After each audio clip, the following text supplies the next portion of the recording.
what is the benefit of driving past a guy that can get the job done at a high level to go get someone that's maybe in a higher recruited area to do the same job? And when you've got someone that's a little bit more local, closer to home, they have a greater commitment, they have a greater tie to your university. They grew up a fan of it. It means more to them. Maybe they have family that's alumni. And that I think can't get measured very well in a measurement, right? How tall someone is or how much they weigh or what their reach is. It's something that's a can't be quantified thing. Is what are you willing to sacrifice and go through to become great or to do it on behalf of someone else? Thanks for listening to KC Sports Network, proudly presented by Emprise Bank. If you're thinking about starting a business or know someone who is, check out Emprise Bank's SBA loans. It's always good to know your options, and they can be your partner in possible. Hello, and welcome back to the Verbal Commitment Podcast on the Kansas City Sports Network, brought to you by Home Field Apparel. I'm Kevin Flaherty, and I'm here, as always, with Ryan Wallace, and we're talking about the world of local recruiting, from Kansas and Kansas City prospects to the college classes at Kansas, Kansas State, and Missouri. Speaking of Kansas State, we're excited for a great show tonight where we'll have an interview with Brian Lepak, recently promoted from Wildcats tight ends coach to offensive line coach after Connor Riley left for the NFL. As always, if you like what you're hearing, comment below, tell your friends about us, subscribe, hit that like button, or leave us a 5-star review wherever you get your podcasts, like Apple or Spotify. All those things help us with the algorithm, help us to grow the show, and help us to get in front of more people like you. Ryan, after a lot of rapid movement, we're kind of in a little bit of a slow burn right now as college football is in the middle of a recruiting dead period lasting until March 2nd. There isn't necessarily a ton of news right now, but one of the exceptions came with Kansas State tapping Luke Wells as tight ends coach. This, of course, follows some dominoes with Riley heading to the Dallas Cowboys, which we alluded to earlier, which moved Matt Wells to offensive coordinator, Lepak to offensive line coach, and now Luke Wells, Matt's brother, moving into Lepak's former position. Ryan, Luke's a heck of a coach in his own right and has his own bona fides, and he's inheriting a pretty loaded tight ends group there.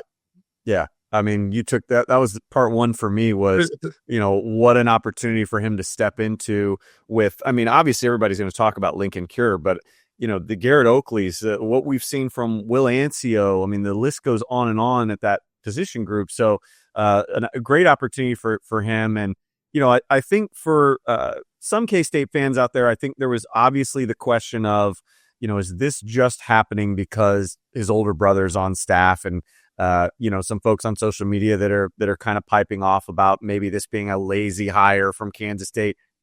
I think they're going to be in for an awakening.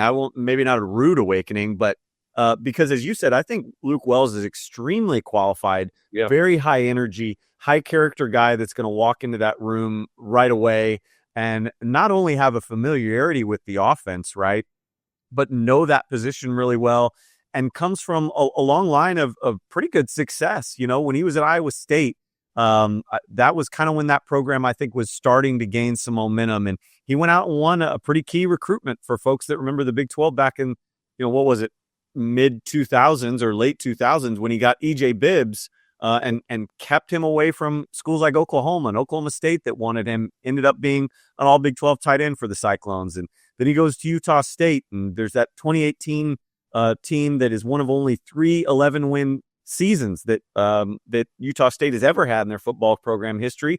And he was a recruiting coordinator throughout pretty much most of the time that he was there. So he put the pieces together for some of Utah State's best teams. And then obviously goes to Texas Tech and, kind of flexes those Texas ties and helps the Red Raiders to kind of, again, get them back on track a little bit. And a little bit of a transition right away from Cliff Kingsbury's offense to try and do more of that pro personnel that I think Matt Wells brought in. So, it was a little bit of a transition for him there. But overall, Kevin, I think it screams that Kansas State is going all in on 2025 because this is a guy, again, that there is no kind of transition period needed for Luke Wells. He can come in right away and not only groom that room, but immediately get them, on pace with this offense that Matt Wells is going to run. But also, I think from a recruiting standpoint, again, I mentioned he's a high energy guy. He's going to bring Texas ties. He's going to bring Oklahoma familiarity down there. His son just played at Bixby. Anybody that doesn't know about Bixby, go Google them and you'll find out real quickly about the type of program that is. So all in all, I think it's a really good hire and a big win for Kansas State at a position that, as you said, Kevin, he's got a lot to work with. Something sort of a key end to that thought line. We've talked about on the show whether or not Lincoln Keurig can provide an impact early on. Luke Wells has certainly had a lot of success with bigger slot guys, sort of in that mold as opposed to hand on the ground type tight ends. Will definitely be something to watch. Inside receiver, I think is what they called him in Lubbock. That's a good way to put it. From a recruiting standpoint, we said last week that Tyron Parker, our number 6 player in the state of Kansas for 2026, was set to announce his decision on Valentine's Day. And if you're noticing the lack of a commitment graphic or the lack of Ryan hitting the alarm behind him, still here. That's because the announcement was delayed again. Parker was set to announce early last week, moved the announcement to Friday night, as we said on last week's show. We're just updating you guys. And we're still waiting with bated breath to hear where he's going to play his college bowl. Tyron, this is what it looks like when it's on. Please, come on, Tyron, make it happen. It's an interesting thing, Kevin. Like I feel like it's something that we probably needed to address on the show. It's very uncommon. It's not uncommon to delay an announcement, right, or to have it go by and maybe you want to rethink something or whatever, and then to kind of have it happen twice though without, again, kind of any public acknowledgement of maybe what's going on or whatever. It's a little odd. I don't know Tyron well enough to say if it's out of character or not for him. But again, here's the thing that I will say in Tyron's defense is these kids, this is their one moment. And so you want kind of all the ducks to be in a row, whether this is because Tyron is still deciding on what school he wants to go to. I'd be hard pressed to think that's the reason, or if it's more what I think it is, which is, again, just kind of wanting to have the best possible moment that he can, then that's up to Tyron. And he should be able to take all the time in the world. It's unfortunate, Kevin, that it's happened twice now. And he's had to kind of, go back to the drawing table with it. But, pulling for Tyron to make the commitment whenever he feels comfortable, and that it kind of meets the expectations that I think he, family, and everybody else involved are hoping for. So we will just continue to monitor it. While we wait for Parker to make his commitment, one player who announced earlier this month that we haven't gotten a chance to break down just yet, Kansas's addition of Iowa defensive end Drayden Punt. I know we feel like Hunter Higgins, being a local guy, he's a tremendous get for the Jayhawks at that strong side end position. And Ryan, I really feel like Punt looks like a really nice addition at that weak side spot on the opposite side of the line. Yeah, I mean, number 5 ranked commit right now for the Jayhawks in 2026, according to 24/7 Sports. He's from kind of small town Iowa up in the northwest corner near Sioux Falls, kind of a class 3 level Iowa school, which I looked at their classification. It'd be like small 4A in Kansas for those local fans that are kind of wondering about what level he's playing at. But a guy, K-State offered. Big time length, right? I mean, you throw the tape on, you see every bit of 6'7", right? He can do a little bit of everything. Kevin, I thought he has great feel on tape. He's able to sniff out things like double teams that you'll see in a lot of these clips where it just feels like he makes adjustments incredibly well. But you see a little bit of the size, you see a little bit of the strength.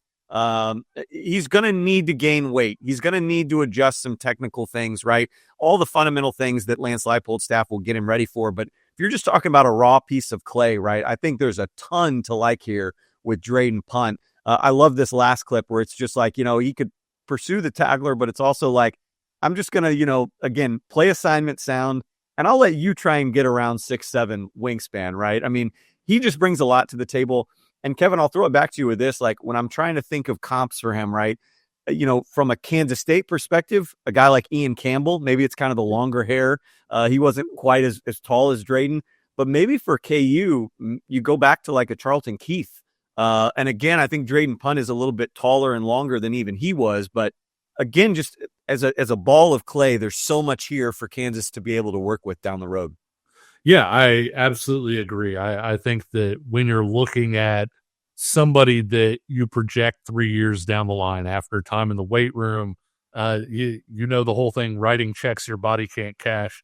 His body can't quite cash those checks that he's going to need that he's going to need to at the Big 12 level just yet. He's going to need to add weight, add strength, but you see the physicality, the mentality is there as well, like you said, and you can't teach 6'7" with that kind of length.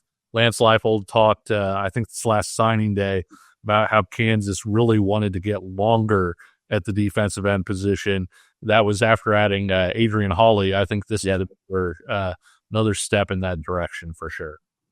Moving on to local high school football, we listened to feedback on this show. And one of the things that you guys said you really liked was when we highlighted under the radar players every week during the high school season. We've decided to keep that going during the off season with something that, for now at least, we're calling player profiles. Tonight, we're going to take a peek at a player on both sides of the state line that we're keeping an eye on. And Ryan, I understand you have an offensive lineman you might be watching in Missouri. Yeah, and again, these are kind of random. We don't want fans to think that since we released our top 10 that now we're going in order. This is 11, 12, whatever. These are just guys that we're going to throw out there at random, profile some guys that Kevin and I really like. And as you said, I'm going to Fort Osage and an Indian in the trenches, a guy by the name of Preston Brashear, second team All-State 5A, 6'3", 261. There you see his player profile right there. And this is a kid that's been taking varsity snaps since the day he was a freshman on a state runner-up team at Fort Osage. Could enter the top 10 all-time at Fort Osage later this spring, if not next spring, in the discus. But then you get into the tape here, Kevin, and Team Fun tape. You talk about a guy who is aggression first, and he's a guy that's going to dictate it. You watch the thing that I love here about Preston. The more I've watched his tape, is he's a guy that I think plays with great angle, and drives from below. I mean, he's a type of guy that you almost think might have a wrestling background because, again, he plays with kind of the type of angle that he's able to understand where his leverage is. You see there's some better mobility than maybe I think he's given credit for out at right tackle. He's played some tackle. He's played some guard. I'd love to see him at center. I think from a recruiting standpoint, he is a kid that I think it may be a little bit more sought off than what, the top Power 5 programs are probably moving towards, or Power 4 programs, if he is only 6'3" and he is only 260. But again, I look at guys like, both love Brock Heath. And, he was a little bit longer than a guy like Preston Brashear is, but fundamentally sound, strong. I think, with Brashear, I see a guy that reminded me a lot of Braden Bartosh, who ended up going to Army, and he's a senior out at Army. Another all-state guy was 6'3", 270 coming out of Park Hill South a couple years ago. And I just think Preston Brashear is a kid that, fundamentally, there's some times when maybe he gets a little ahead of himself and he's got to learn to readjust a little bit better, especially in pass pro. But if you talk about a guy in the ground game that really, again, kind of knows how to anchor, plays with good leverage, is really strong for 261 pounds, I think that there's a lot of things to like there. Too much for me to like, that I think that I'm really curious to see once he goes out and participates in some combines and some camps, if he doesn't generate a little bit more momentum as a recruit, because there's so much experience here to like, so much floor that we like to talk about, while also I think a higher ceiling than maybe he's getting credit for.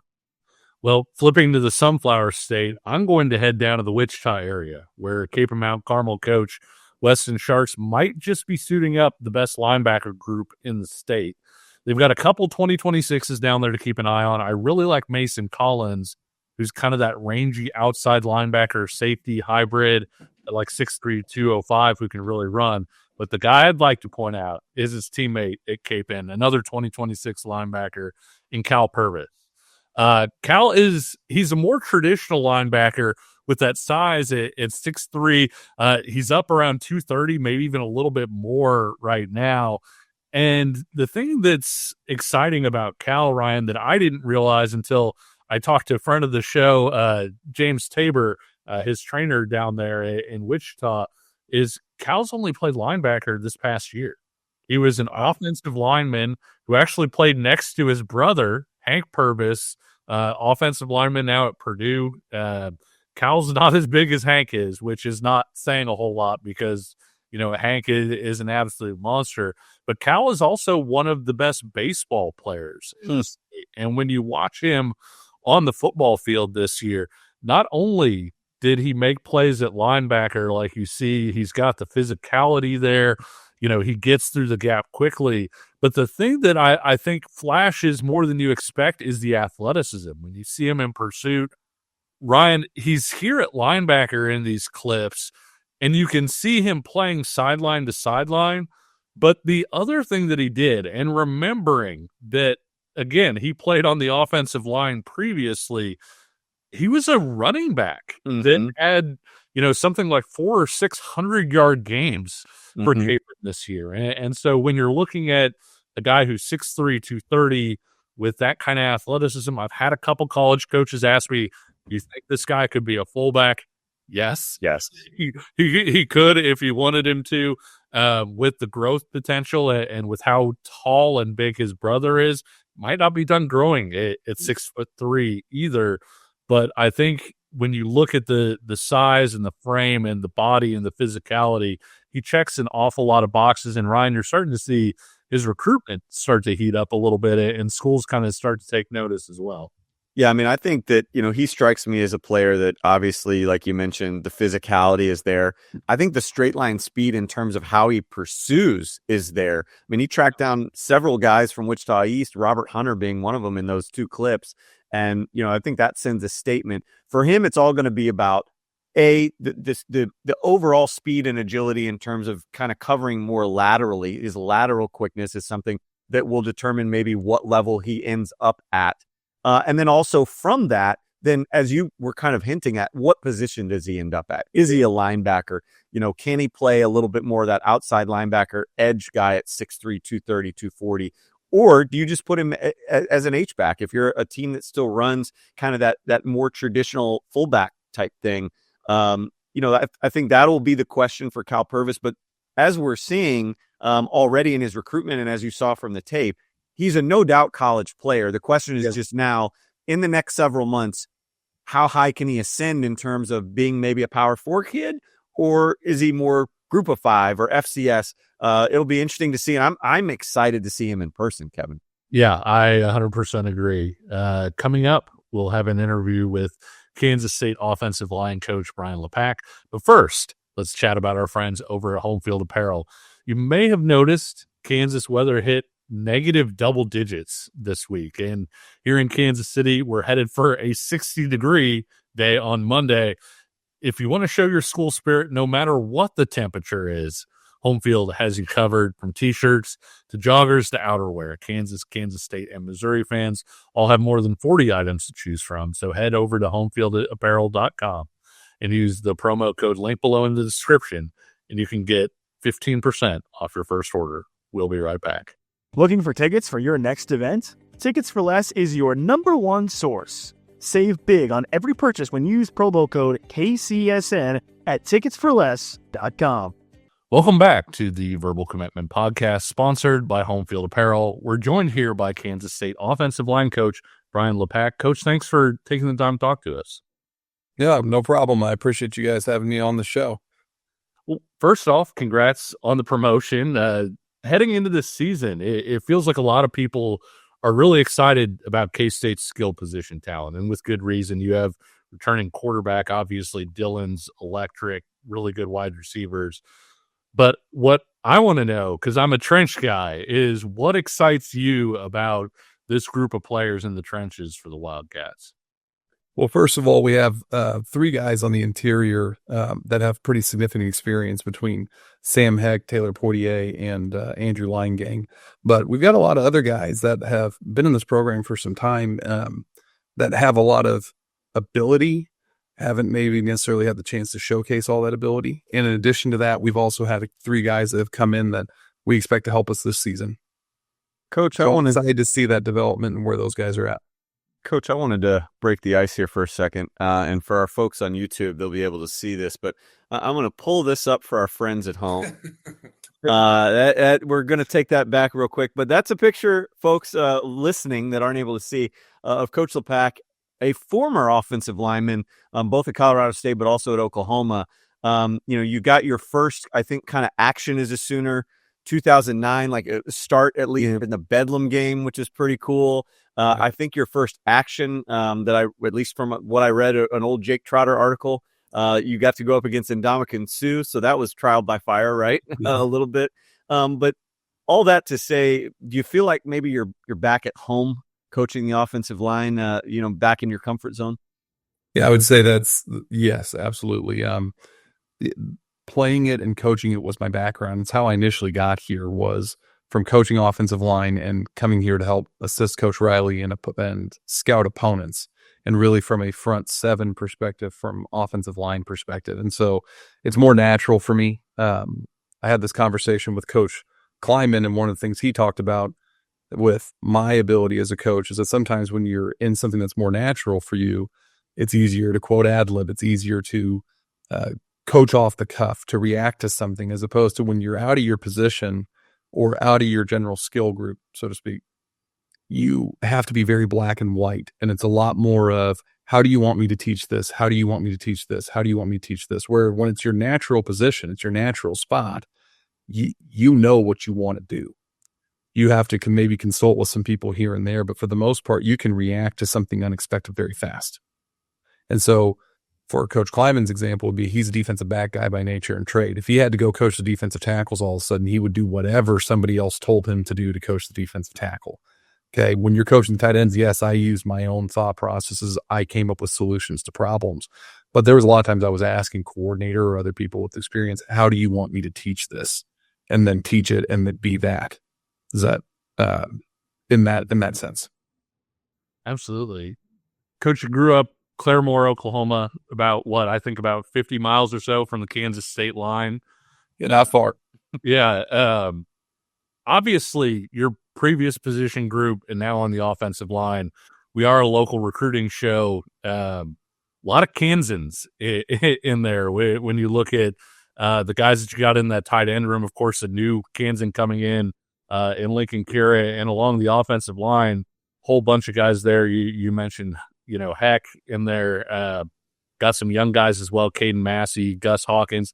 I guess, how important has it been for you guys at Kansas State to stay connected, especially in the trenches and all along the offensive line, to Kansas State? Because I think not just from a local standpoint, but Ryan and I talk about it all the time. We feel like this region produces those kinds of athletes a lot, in terms of the jumbo athletes, sort of the long frame, big shouldered type kids. Yeah, I think that's definitely an accurate description of probably a higher proportion. I don't have any specific stat on that. Sure. My feeling and perception.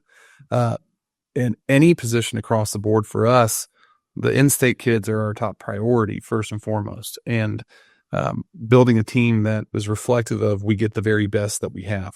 And it's always a competitive match in recruiting them. But it's important to us when it gets to closer to the ball and you get to the line of scrimmage. You're talking about offensive linemen. You're talking about tight ends. You're talking about that 3 technique that can hold point, right? And you're talking about defensive linemen, linebackers. There are a lot of kids in this region and in Kansas in particular that can play those roles and do that. And what is the benefit of driving past a guy that can get the job done at a high level to go get someone that's maybe in a higher recruited area to do the same job? And when you've got someone that's a little bit more local, closer to home, they have a greater commitment, they have a greater tie to your university, they grew up a fan of it, it means more to them. Maybe they have family that's alumni. And that I think can't get measured very well in a measurement, right? How tall someone is or how much they weigh or what their reach is. It's something that's a can't be quantified thing. Is what are you willing to sacrifice and go through to become great, or to do it on behalf of someone else? And I think you get that with the kids from Kansas, in particular, especially up front at a position where it's a thankless job. You don't get a lot of recognition. People notice when you give up a sack, but they don't always notice when you make a big play. The cool thing about Kansas State is I think that group gets highlighted more than probably any other when they make those kinds of plays. And a guy like a Cooper Beebe, people notice when he makes a big time block. Okay. And at some other schools, I don't know if it ever really gets noticed, if it ever gets put in the highlight of, hey, look at this right here. It's not highlighting the guy with the ball. It's highlighting the guy that made the block to spring the play.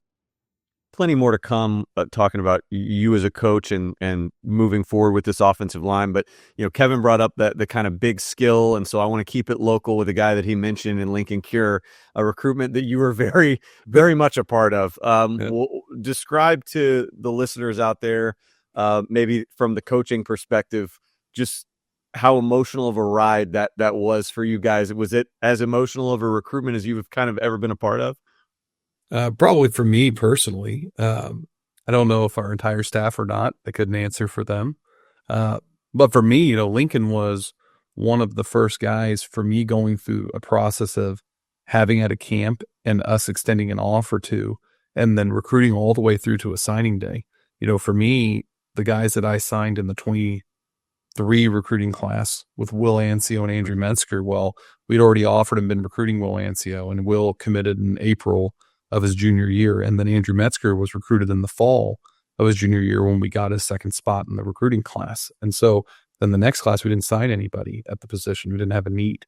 Well, that summer of 2023 was when Lincoln came to camp. And so an offer was extended. So that's the first one I've had where I've seen from start to finish all the way to conclusion. And for him to be a guy that we offered with, we saw really, really special talent there with what he did in the camp setting, and knowing that he was going to back it up when he got to the fall of his junior year, started off as the only ones in it really. And then to have him get the national validation and recognition that he got, get into a national recruiting contest, then to win it, then to continue to deal with, hey, those guys aren't just going to stop recruiting. And that's true with anybody. And I think that's a lot of times from maybe a fan base perspective or anybody in general, is just guys are getting recruited all the way up until the moment that they sign. And you have to have that in mind. You have to always continue to build those relationships with them and not take anything for granted. And so for me, it was always making sure, even though he was committed, it was got to continue to stay in communication with him and have that strong relationship and tie, because he picked the school he picked in the first place for a reason. And you have to always remind and remember, because time gets long and people can pepper in different things that maybe aren't really relevant to the reason why you need to make a decision or not make a decision. So from that sense of going all the way down to the wire and knowing the night before, okay, we're going to find out tomorrow for sure. We feel really good, but we're going to know for sure. Yeah, it had some ups and downs, but it was something that we were built for and prepared for and knew how to handle. You don't see a ton of tight end prospects playing above the rim and blocking shots with their armpit in basketball. You see even fewer tight end prospects winning state in the hurdles the way that Lincoln did. But I'm curious what you thought about his personality, because we've had Lincoln on the show. We've talked to him quite a bit, and it seems like K-State didn't just get a good player, but is also getting a really good person in there as well. Yes, I agree. He's very conscientious. He wants to do the right thing. He cares about giving back to other people. And that is very apparent. Regularly, if I had a recruiting call scheduled with him for a Wednesday, I was having to wait until after he got out of Mass on a Wednesday night. And with him being on Mountain Time, that sometimes meant that I was staying up pretty late. He's a good person at his core. And he wants to do things that are right. He wants to do right by the people that care for him, both his family, the people in his community. Those are all part of who he is. That is really great for us. And then he's a smart kid. He's not, this isn't just some guy that runs fast and jumps high. He's a smart kid, and he's a good kid. And so that's the exciting thing about having a guy like him in your building, in your program. I get to coach next to him now. Luke Wells is getting a really good one. He was getting a good position group to coach too, though. Yeah, Lincoln and I actually were messaging after it was announced that you would be moving to the offensive line. He was bummed. He was, I got this connection with Coach Lepak, and it's sad to see him go. And I'm like, well, he's not going. He's going to be in the building. You're going to see plenty of him. That's the cool thing about K-State is I feel like you guys as coaches, make it a point to go into other position rooms and get to know guys that are out of your rooms as well. But wanted to get back to you though as a coach. what or whom do you kind of credit for your rapid ascension through the coaching ranks? I just think that it speaks volumes of what Coach Kleiman and this staff at Kansas State have seen in you to bring you along so quickly. But also even before you were at K-State, is there anything particular about you or somebody that you credit for just really helping you along the way and getting you to the point that you are as a coach now? Well, it's going to sound cliche, and a lot of people say stuff after they win a big game or something, but I do think for me personally, I got to thank God for putting me in the right positions at the right time. Mm-hmm. And that's not necessarily that a God wanted me to be something in particular. It's just I've been fortunate enough to be around really good people at different times in my life. And without knowing what direction that was going to go, that either allowed me to learn something or to have someone that for whatever reason saw something in me to give me a chance to do something. And that's not something that you can control or plan. And so as cliche as that sounds, but the first person I have to give credit to is Coach Kleiman.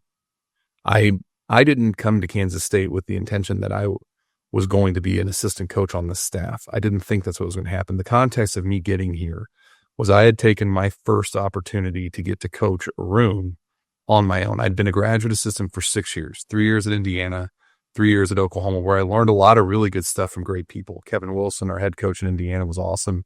Greg Fry was the offensive line coach, great guy. Kevin Johns, he's the quarterbacks coach at Oklahoma State, was our offensive coordinator.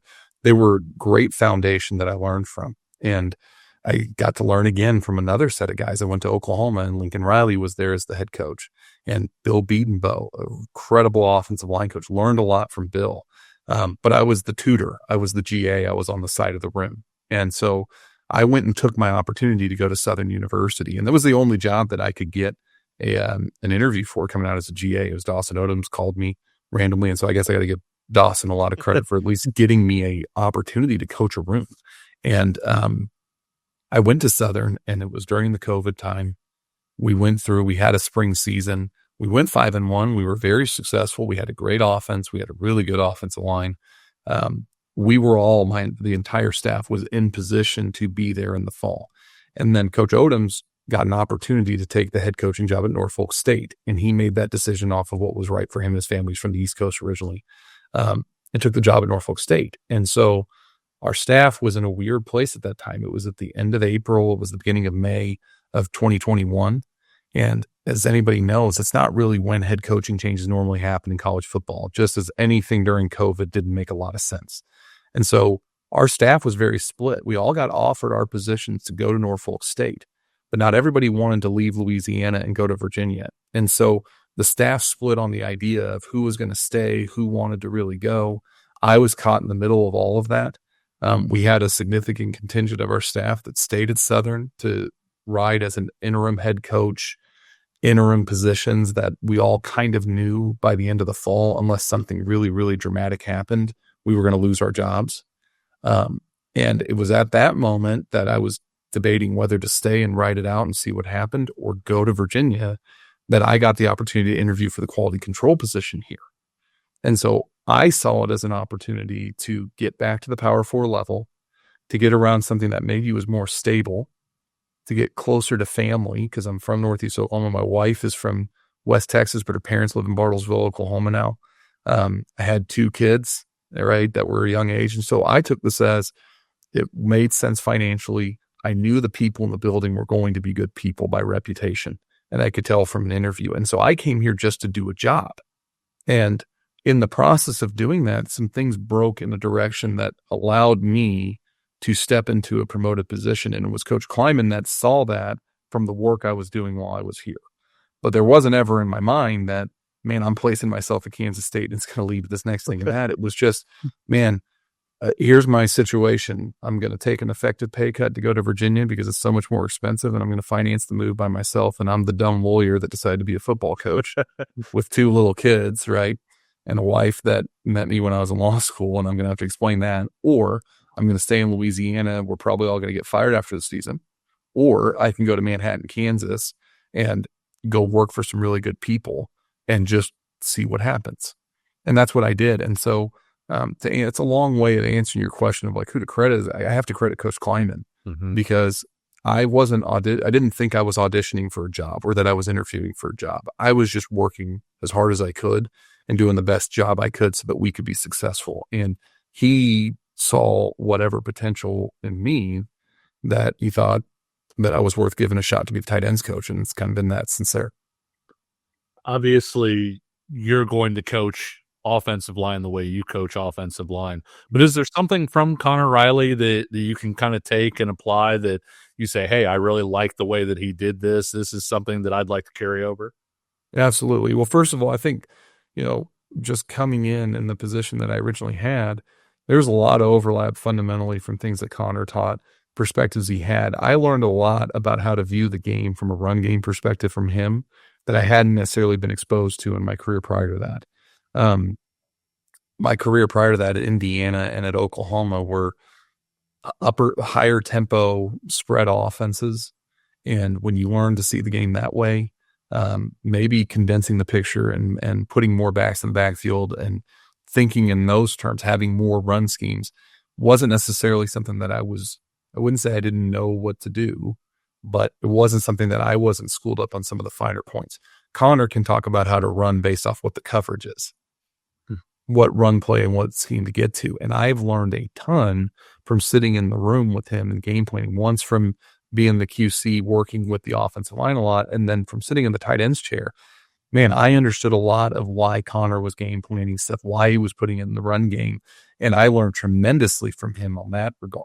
That it probably has been the biggest influence at this point in my coaching career, from how to view the game and how to game plan and things like that, is coming from getting that opportunity to be exposed to how guys did it when they came down from NDSU, and then how that's evolved over the last several years. But Connor has a lot of influence on me on how he viewed things, how he approached it, and then a lot of overlap fundamentally. There's probably 2 or 3 things that when I finally get to, I'll realize, I'd rather use this term and I'm going to do it. But he definitely has a strong influence on how do you approach the game, how do you attack a defense.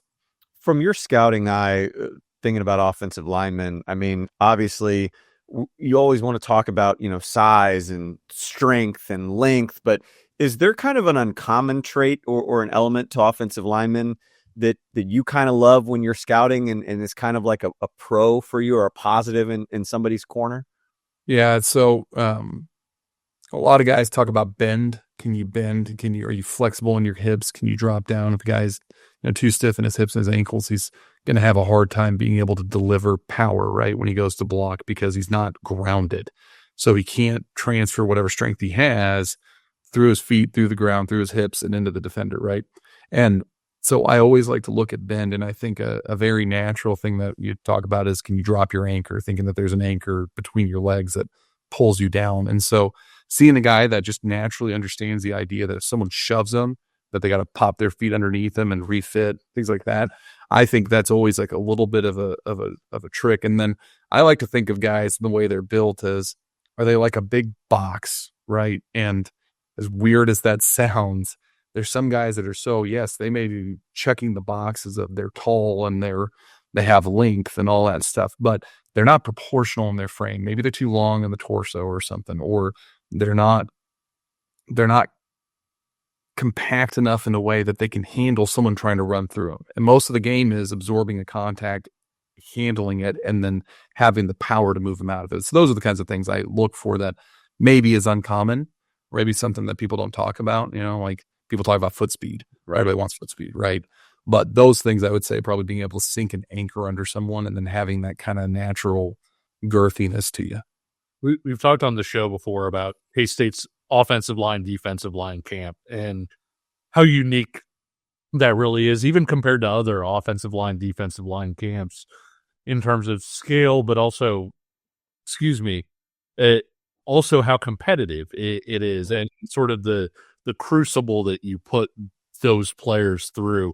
What kind of a tool is that for you when you're trying to evaluate the things that you just talked about evaluating and seeing, okay, what kind of competitiveness does this kid have, but also the way that you guys coach agility there and the way that you can see the way that guys bend and move. So that's exactly right. The drill formats, for the most part, are trying to measure on a scale of competitiveness, physicality, and then the ability to bend and change directions. And so you're using all of those individual times to really assess, like, man, is this guy going to push himself? Right? Because we're all fat guys, but you can't be lazy. Okay. Like, that's just the deal. We're preciously plump, right? Like, you just can't go through life just and then slowly get to the thing, right? Like, it's a non-starter. Okay. You maybe have a little extra love handle, but there better be a high motor there. So you're looking to see, are they competitive? Will they push, right? Can they take the coaching, and can they take the direction and actually execute when they're tired and fatigued? But in all of that, you're trying to assess, do they have the athletic ability, and then will they actually put their face on someone? And so that whole structure of the camp is intended to do that, whether it's the run portion of the camp or the protection portion of the camp. It's got to assess those things. And that's what we've done a very good job of, is honestly putting the pads on is something that just a lot of places don't do anymore. So just having that element in and of itself tells you a lot about someone. I'll let you navigate this answer as you wish, but fans obviously would be mad if I had you on and didn't ask these types of questions. But obviously, we know about the familiar faces, right? The Taylor Potiers, the Sam Hecks, Andrew Lang gang. Saw a little bit of John Pastore last year. Are there any kind of non-contributors that have caught your eye even last year while you were coaching tight ends, guys that were maybe not as active in the rotation that you're eager to see kind of make that next step here in 2025 and beyond? Well, first I'll start with guys that I'm eager to see that maybe travel a lot and weren't necessarily in the rotation, were guys like Drake Beckwith. I'm excited to see where that goes with the open positions that we have at tackle. Obviously, everyone familiar with the transfers that we've had in with George Fitzpatrick, Amos Talalele, and with Brandon Snee, that we've got some additional older bodies in that. But of the guys that have been around, Drake Beckwith is one that I'm very excited to see where he goes and where he takes this and what he does, as well as Devin Voss. Devin's someone's been in the program for 2 years that I'm excited to see how he competes here throughout the spring and how he takes coaching and what we can pull out of him. But along all of that, those guys that are in that freshman class, maybe some guys like walk-ons like Michael Capri and Alex Key. Okay, those are two guys that came in the same recruiting class as Sam Hecht, or not Sam Hecht, I'm sorry, in the same recruiting class as Drake and John, that have been here kind of buying a lot of time, that have an opportunity to compete and have a chance to say, hey, can I push someone in the interior to maybe break into the lineup, that I'm excited to work with and see what they do. And then obviously all those freshmen in that same class of Gus Hawkins, Caden Massey, Ryan Howard, Kyle Rockers, Navarro Shunke, very talented players that we've got in the building that have just finished kind of what that first year is, and having been that guy before. That first year is a lot of figuring yourself out. And it's not until that spring of your going into your second year that you really start to show maybe some man strength and understanding that you can play at a level that maybe watching on the scout team last year looked terrible. But all of a sudden, no, man, this guy by practice number 5 has really figured out. He actually knows what play we're running now. Right. And so you can unleash some of that. The new roster limits seem to really affect walk-ons a lot, because you're going to have to cut down from where you're at. And it feels like maybe no group would get affected as much as offensive line. And at K-State, you have a pretty long history, it feels like, of walk-ons finding success along the offensive line. I guess as an offensive line coach, is that something you hated to see? I mean, taking it down to 105 because you're gonna lose, potentially guys. Maybe Sam Hecht wouldn't have gotten the chance that he got. Maybe Alex Key wouldn't have gotten the chance that he got. Yeah, where I personally feel it the most is I was a walk-on. Yeah, Ryan briefly alluded to some of my background in my playing career, but the truth is I played kind of through the not benefit, that's a bad word to say, but I made it onto the field because they ran out of options to play me. That was the reality, right? So we had enough guys that got injured that they put me in, and then it was, he's really not as bad as we think he is, and we can survive with him. Like, I came in as a senior in like the third series of the game when the starter needed a breather and their starter couldn't leave the field. So I got like the best player when he was at like 80%, right? And my 100% was somewhere on par with that. So like, I feel for that because I was a walk-on and I understand that. And that's the big challenge right now is we're in a transition time where those limited number of opportunities for guys to walk on is going to make it where you maybe lose on some guys that maybe surprised you and showed up and grinded it out, and they stayed for, they worked out for 3 years and played for 2, or worked out for 4 years and played for 1, that you don't have as much time to develop with a smaller roster. And you have to be really smart now on the front end of, how am I going to use those walk-on positions? I think offensive line is always going to be a position where you can carry more walk-ons than maybe others. Yeah. But that's the challenge we're all facing now. And my hope is that we don't end up with the 105 roster limits. We have to mentally prepare for that. That's one area that I think there's a chance that might not happen, but all indicators are pointing that direction, and odds are really high. And so our players, I know, have been mentally preparing themselves for that. I know that we as coaches have prepared ourselves for that. I hope it doesn't really come to that, but that's the new direction of college football, and we have to adapt to it. Okay, Coach, let's get you out of here with a fun one here. But we're honest guys on the show, so we need some honesty from you here. Okay. So obviously, terrific. You got a lot of talents, Coach. Terrific at football, terrific football coach. We've talked about that. You mentioned your law degree. So you've got accounting and finance. Some folks around the K-State community know about your musical talents. You're a singer. So all that to say, I want to know from, the guys up in Veneer, right? Those closest to you, what would you say you don't do well, or what can't you do? Give us something that you're not, as talented at, Coach Lepak. Average husband, mediocre father, terrible sleeper, bad sleep apnea. Like I said, fat guy, not lazy. There's a lot of flaws here. Okay. Not a lot of self-confidence. Like, it's tough question to answer, but I see all the things that I don't do very well. I don't know if I see a lot of things that I do very well. So I hope that answers your question. Absolutely. Bad at mental math, really bad at mental math. Wife has to do the tip every time. Hey, virtual high five there, Coach. There we go. You and me both. I used to be able to set up all kinds of equations and solve that, but at the moment you said calculate the tip, it went right out the window. I'm lost. Like, I could find the slope of a line, but I can't tell you what 20% of $37.92 is. It's over. It's done. You're speaking my language. Well, thanks so much, Coach, for swinging by and joining us. And thanks to all of you for watching and listening to the Verbal Commitment Podcast here on KCSN. If you like what you've seen or heard, comment below, leave us a like, subscribe, or hit us with a 5-star rating. And until next time, we'll see you on the trail, and take care.